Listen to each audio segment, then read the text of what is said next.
Conversation with the Candidate continues right now. Welcome back to Conversation with the Candidate and our guest, former Texas Congressman Will Hurd, who is running for President of the United States as a Republican. We're going to bring in questions from our studio audience of Town Hall, New Hampshire voters here. Going to try to get to as many as we can. I'll jump in with an online question and a follow-up here and there. But we want to get things started right away with a question from Benjamin Bolger. Hi. Benjamin was the name? Ben. I'm Ben Bolger. Ben, nice to see you. to meet Thanks you. for being here. Yeah, Appreciate it. Of course. My question for you is, does having served in the U.S. House of Representatives give you enough executive level leadership and experience to serve as a national leader? And how do your roles in the CIA and the U.S. House of Representatives prepare you to effectively be our next U.S. president? Great. Thanks for the question. So the short answer is yes. Spending 6 years in the House and one of the most competitive seats in the entire country does prepare me, because when you think about the number of issues that I had to deal with in the 23rd District of Texas, it was everything from nuclear energy to artificial intelligence to border security. And so you got exposure to all of those things. You know, I had the largest group of Medicare recipients in my district. I had even Native American issues in my district. So I had to deal with the whole group, whole set of those kinds of problems. My time in the CIA absolutely helped prepare me, because I've seen our enemies up close and personal. I don't need briefings to understand what the problems and how our world is getting increasingly complicated and increasingly dangerous, because I was on the front lines. You know, my job when I started at 22. I used to say my first 2 years was at the super secret CIA training facility called The Farm, and now it's on Google Maps. I always say I wish that was a joke, but it's true. It's on Google Maps. 2 years in India, 2 years in Pakistan, 2 years in New York City doing interagency work, and then a year and a half in Afghanistan, where I managed all of our undercover operations. My job was to stop terrorists from blowing up our homeland. My job was to stop Russian spies and Chinese spies from stealing our secrets. My job was to stop nuclear weapons proliferators from bringing in a dirty bomb. And so when you look at protecting our borders, protecting our citizens, I have a unique experience in that. So all of these experiences have helped prepare me for taking on this position. Thank you. Thank you. Quick follow-up for you, Congressman. When you were serving overseas undercover, did you have an alternate identity? You know, you're actually the first question to ask me that. And I did. I had several. Excuse me. So one of the things that, you know, when I talk about border security, one of my jobs when I was in the CIA was to traverse other people's borders, right? So I have an understanding at a level that most people don't. But my day job was stamping visas for the State Department. You know, I'd do that all day, and then at night I'd go do my real job. And so yeah, I had multiple identities, but most of the time, if you were calling me, when my mom was calling me, and when I was living in Pakistan, she knew me as Will Hurd. All right. The next question comes from Leonard Morrill. Leonard, is that? Leonard, yes. Real nice to meet you. Yeah. How will you reduce inflation and reduce the deficit without Congress's help? Because all they seem to want to care about doing is investigating each other. Yeah, look, great question. Fiscal policy is as important as monetary policy, right? When we always talk about inflation, is what is the Fed going to do on interest rates, and how is that going to reduce the amount of money that is in the system? And when you look historically, one of the things that leads to inflation is creation of too much money. Fed has a problem with that, but also the federal government has a problem with that. One of the things that I think should happen, and the way you deal with the deficit, and you got to start with dealing with the deficit before you get to the debt. The way you deal with the deficit is, let's have a 2-year budget or a 4-year budget, right? And that creates a level of consistency. Everywhere I go, I don't care if I'm in far west Texas or the North Country here in New Hampshire, when everybody knows that the government operates under a principle of, if you don't use it, you what?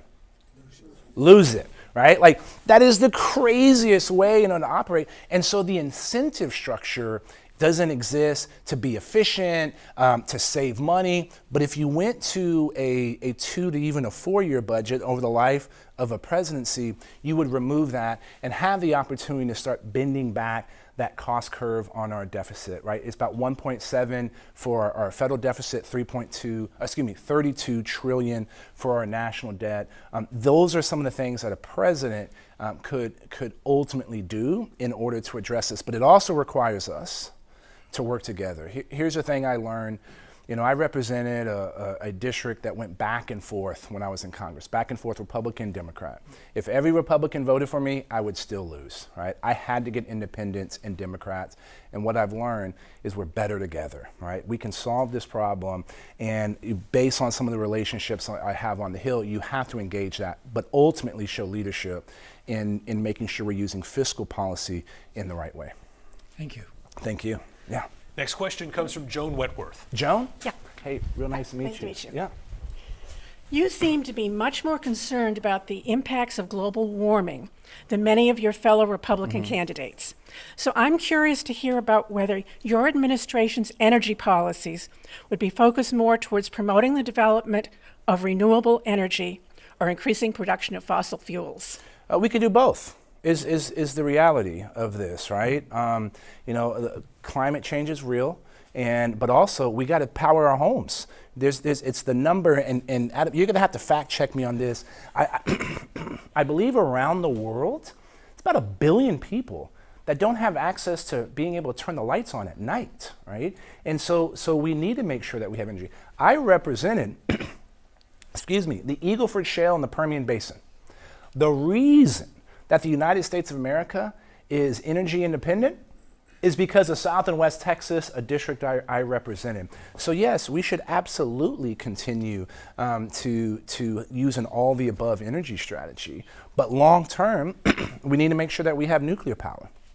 This is something my friends on the left don't want to talk about. 20 years ago, they used to be pro natural gas. Now they attack natural gas. Like these are energy forms that are helpful to us to keep our economy going and also lead to some innovation. Wind and solar is not going to solve our problems down the road. And so we need to have this all the above energy strategy that includes things that exist today and things that don't exist today. Thank you. Yeah, thank you. Quick follow-up for you there, Congressman. Can a military force rely fully on renewable energy, or is fossil fuel-driven power necessary to keep them going when they need to be going? Well, so the answer is no, right? But expeditionary power is important. And one of the things, this is where early on in my career, after 9/11 happened, on September 12th, I was the 4th employee in this unit called the Counterterrorism Center Special Operations Division. And we were the unit that ultimately prosecuted the war in Afghanistan, probably the most successful operation in the history of the United States. And guess what? In 2001, the ability to operate in the remote regions of Afghanistan didn't exist. And we had to cobble together a whole number of different kinds of technology. So in an expeditionary environment, we need our men and women to have all the tools and resources they need. It can't be exclusively electric. It can't be exclusively just running, because you're going to run out if you're only running on gasoline, right? And so we need to make sure that we have a mix so that the greatest fighting force in the world can operate 24/7. Took Thank that you. microphone back in there. Yeah. As I recall, some horseback was involved there in Afghanistan as well. It was. So online question here coming from Max Logan. He asks, as president, what will you do to stem the epidemic of mass shootings? Hey, Max, thanks for the question. Last year, I believe 40,000 people died from gun violence in some form or fashion. Which camera are we on here? Died from gun violence. About 100,000 people died from drug overdoses. And the scary trend is that half of our teenagers are worried about going to school because they think they're going to get shot. And there's some very basic things that we can do. One, universal background checks. I represented Uvalde, which is a town in South and West Texas that a lot of people now know. And talking to mothers who've lost their child, there's nothing worse than for a parent to lose a child, right? And we got to look our moms and dads in the eyes and say, hey, can we stop this? And the answer is yes. And we can do more than thoughts and prayers. I believe prayers are important, but universal background checks, it's about 80% of the country agrees with that. When it comes to a high caliber, high capacity rifle, you should be the same age as it is to get a handgun, which is 21. These are two things. A third thing, obviously mental health. Both Republicans and Democrats always talk about that. But do we know if we saw something on social media or one of our kids or grandkids came to us and said, hey, this person is about to do this, would we know who to call? Other than 911, there's other options out there. So making sure the infrastructure to help with mental health is there in order to deal with this. But the fact that 25 million kids are worried about going to school come August when it starts, and then add their parents on top of that, we got to do something about this issue. And we can, and it can't mean that both sides, Republicans and Democrats, go to their corners and retread their tired talking points that have existed forever. But those are some of the things that we should do. Thanks, Max. Next question comes from Charles Jesse. Hey, Charles. Really nice to meet you. Good to meet you, too. Mr. Hurd, you were recently characterized by the New York Times, this is a good thing, as having been an unusually bipartisan lawmaker. Now, I think a recent poll by Pew Research said that 2/3 of Americans really want to see our politicians work together. How can you use those skills and leverage those skills to bring our nation back together? Sure. I hadn't seen that stat, so thanks for, I need to put that on my website. I got, I think the final count was 22 pieces of legislation signed into law in 6 years. That's a lot. That is more than most people do in 2 decades. And how did I do that? I always started with having a partner from the other side of the aisle on whatever the issue is. And the issues that I worked on were things that I learned from people in the district. Right? We were talking earlier with some folks about how I used to do a thing called DC to DQ. I would do town halls in Dairy Queens. I would do about 30 in a week, and I held records for the most town halls. But one of the reasons you do this is people come up to you and bring an issue. The first bill I got signed into law was to help Border Patrol. Department of Homeland Security was going to change how Border Patrol got paid overtime. And only in the government would you make it to where they get paid less for doing the same amount of work. I learned about this from someone who came to a town hall that I did before I became, I took the oath of office to become a member of Congress. And that was my first piece of legislation. So the way we focus on this is actually having to engage with people that we may disagree with. And the thing that I've learned representing a district like the 23rd and crisscrossing this country is way more unites us than divides us. And when we focus on those things that unite us, when we focus on real issues of how do you put food on your table, a roof over your head, and take care of the people that you love, when we focus on those issues, then we can come to some kind of consensus. And so that's the way I've always been. I actually blame my brother and sister. I was the baby of 3. And, my grandmother lived with us at the time. And this was back, we're all young enough here to remember portable TVs, right? A little black and white box. My brother and sister, when they wanted to watch something, would always have me go ask Granny for the portable TV. So I learned how to negotiate at a really young age. But this is the only way that we're going to continue to make sure see this country, that this century stays the American century, because we're way better together. Thank you. Thank you. Yeah. Next question comes from Bess Mosley. Hey, Beth, how are you? Good, thank you. Yeah, thank you for being Thanks here. for being here. I actually have seen enough of you now that I think I know how you're going to answer this. So, Okay. But I'll add the why. Yes, ma'am. So my question was going to be, if Donald Trump wins the primary and becomes the Republican candidate, would you vote for him?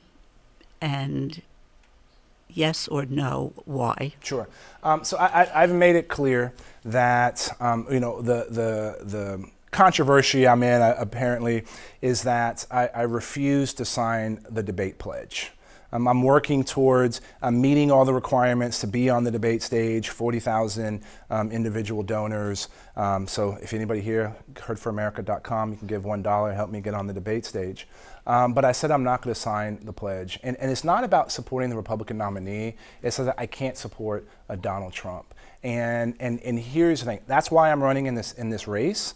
Is to beat him. I think if we nominate Donald Trump for as the Republican nominee, we are giving 4 more years to Joe Biden, and the country can't handle that. We have to have a nominee that is able to expand the electorate to independents and even conservative Democrats at a time when 6 out of 10 Americans do not want to see Joe Biden on the ballot. This is the opportunity the Republican Party has. And so I've made my opinions clear. And look, I can't lie to get on a debate stage, to get access to a microphone. I know the consequences of this, but my mama always said, you got to be honest. And I've taken one oath in my life, and that's to protect and defend the Constitution of the United States.